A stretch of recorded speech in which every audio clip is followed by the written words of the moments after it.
बच्चों, आज हम हिंदी का 5th चैप्टर सर्कस का सिंह एक्सप्लेन करेंगे, जिसे कि मैथिली शरण गुप्त जी ने लिखी है।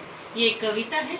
मैथिली शरण गुप्त जी को राष्ट्र कवि की उपाधि मिली थी। बच्चों, इनका जन्म 3 अगस्त 1886 में झांसी में हुआ था और इनकी मृत्यु 12 दिसंबर 1964 में हुई थी। इन्हें पद्म भूषण से भी नवाजा गया था।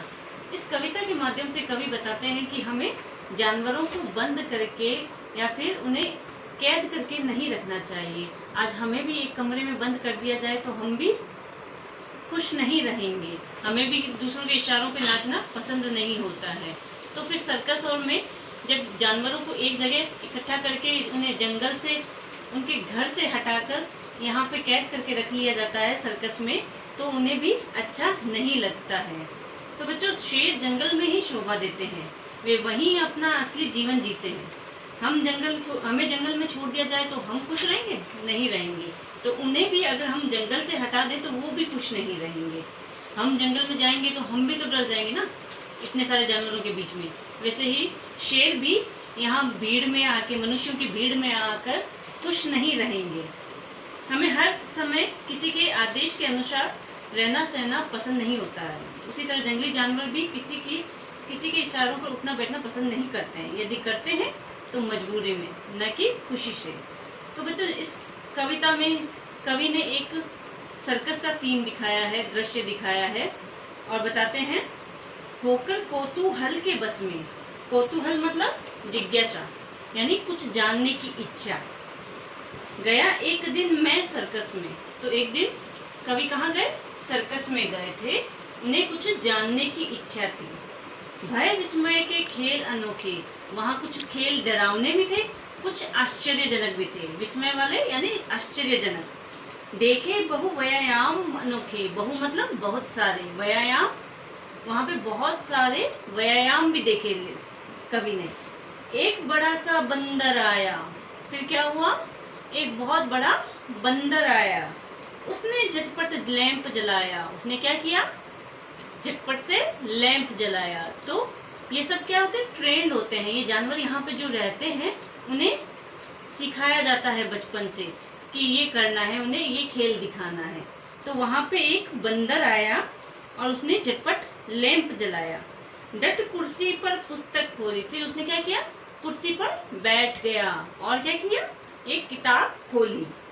आ तब तक मैना यूं बोली। तभी वहां पे कौन आई? मैना आई। हाजिर है हुजूर का घोड़ा। कि देखो, एक घोड़ा उसके लिए हाजिर है, तैयार है। चौंक उठाया उसने कोड़ा। चौंक कर उसने क्या उठाया? बंदर ने कोड़ा उठाया। कोड़ा यानी एक लकड़ी हुई या फिर छड़ी हुई। आया तब तक एक बछेरा। तब तक कौन आया? एक बछड़ा। बछेरा मतलब बछड़ा आया। चढ़ बंदर ने उसको फेरा। फिर बंदर ने क्या किया? उस पे चढ़ गया और उसको वहां से हटा दिया। टट्टू ने भी किया सपाटा। फटकी फांदी चक्कर काटा। फिर वहां पे एक गधा आया और उसने क्या किया? दरवाजा बंद किया। दरवाजा को फांद कर कूदा और उस स्टेज के चक्कर काटने लगा। गधे ने क्या किया? दरवाजे को फांद कर यानी कूद कर, दरवाजे के ऊपर से कूद कर पूरे स्टेज के चक्कर काटने लगा। फिर बंदर कुर्सी पर बैठा, मुंह में मोम दबाकर ऐंठा। फिर बंदर ने क्या किया? वे वापस कुर्सी पर बैठ गया और मुंह में क्या किया? मोमबत्ती। मोमबत्ती होती है ना, लाइट हो जाती है तो हम जलाते हैं रोशनी के लिए। तो मोमबत्ती मुंह में दबाकर बैठ गया। माचिस लेकर उसे जलाया। फिर उसने क्या किया? माचिस ली और मोमबत्ती जलाई और सीट पर उसे जमाया। फिर क्या किया उसने?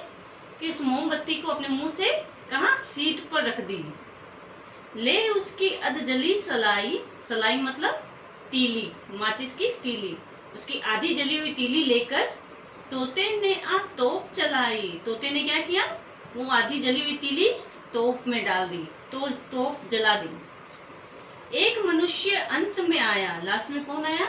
एक आदमी आया। पकड़े हुए सिंह को लाया। तो एक सिंह को उन्होंने पकड़ रखा था। सिंह मतलब शेर। शेर को उन्होंने पकड़ रखा था। उस शेर को वो लेकर स्टेज पे आया। मनुज सिंह की देख लड़ाई की मैंने इस भांति बढ़ाई। तो मनुज मतलब मानव, मनुष्य और शेर की लड़ाई को देखकर कवि ने इस तरह बढ़ाई की। नहीं साहसी जन डरता है, नर नाहर को वश में करता है। कि मैंने इस तरह उस मनुष्य की तारीफ की कि साहसी मनुष्य कभी भी शेर से भी नहीं डरता है। और जब नर और नाहर मतलब शेर, नर मतलब इंसान और शेर की लड़ाई में भी इंसान जीत जाता है अगर वो साहसी हो तो। मेरा एक मित्र तब बोला, तभी वहां पर मेरे साथ जो एक मित्र गया था वह बोला, भाई तू भी है बम भोला। कि भाई तू तो बिल्कुल भोला है, बिल्कुल बुद्धू है। यह सिंही का जना हुआ है, कि यह शेरनी ने इसको जन्म दिया है, ये शेरनी का बेटा है।